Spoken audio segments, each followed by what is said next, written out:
කොහොම වගේ වෙනස් වීමක් සිදු වෙයිද? ඔබතුමාට පොඩි පැහැදිලි කිරීමක් කරන්න පුළුවන් දෙයක ගැන. ඔව්. ඒක ඉෂු මේක දේශීයත්වයට මුල් තැන දෙන දේශීය නිෂ්පාදනය නගා සිටවන දේශීය ආර්ථිකයක් අනිවාර්යයෙන්ම 2024 අග 2025න් පස්සේ අපේ රටට උරුම තියෙනවා.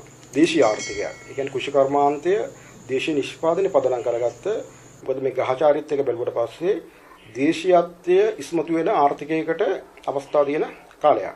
ඒතකොට ඒකට අනුරූප රාජ්‍ය නායකයෙක් තමයි අනිවාර්යෙන් එන්නේ. ඒතකොට අපිට යම් කිසි 2025 ගැන යම් කිසි බලාපොරොත්තු වගේ තියාගන්න පුළුවන්. හැබැයි ස්වභාවික විපත් කීපයකුත් තියෙනවා. ඒකට යටත්ව තමයි මේ දේ කරගන්න පුළුවන් වෙන්නේ. කොහොම ජනතාවගේ සාමාන්‍ය රැඩිකල් ගතිය ප්‍රචණ්ඩකාරී ගතිය ක්‍රමානුකූලව අඩු වෙලා යනවා. විශේෂයෙන්ම මේ ජූලි මාසේ අගෝස්තු මාසේ වගේ වෙද්දී අද ලෝකේ තියෙන ඉඩ තත්ත්වය මීට වඩා ටිකක් සංකීර්ණ වෙන්න පුළුවන්.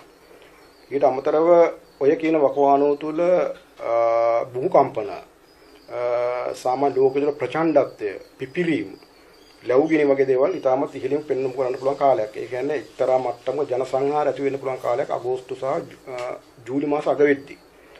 නොවැම්බර් මාසේ අග සතිය වගේ වෙද්දී නාවික සහ ගෝලට සම්බන්ධ අනතුරු බහුල වෙන කාලයක්. නොවැම්බර් අග සතිය. ලෝකේ ගැන කතා කරද්දී ඒක ඒ පිහිටි ලංකාවටත් යම්කිසි බලපෑමක් තියෙනවා. අනික ලෝකේ ජල තත්ත්වයක් ඊට වඩා ජූලි අගෝස්තු වෙද්දී වැඩි වෙන්න පුළුවන්. නොවැම්බර් මාසෙත් වැඩි වෙන්න පුළුවන්. ගම් වතුර සුළි කුණාටු වගේ දේවල් පිටින් විට අපේ රටටත් ලෝකෙටත් එක හා සමාන බලපානවා.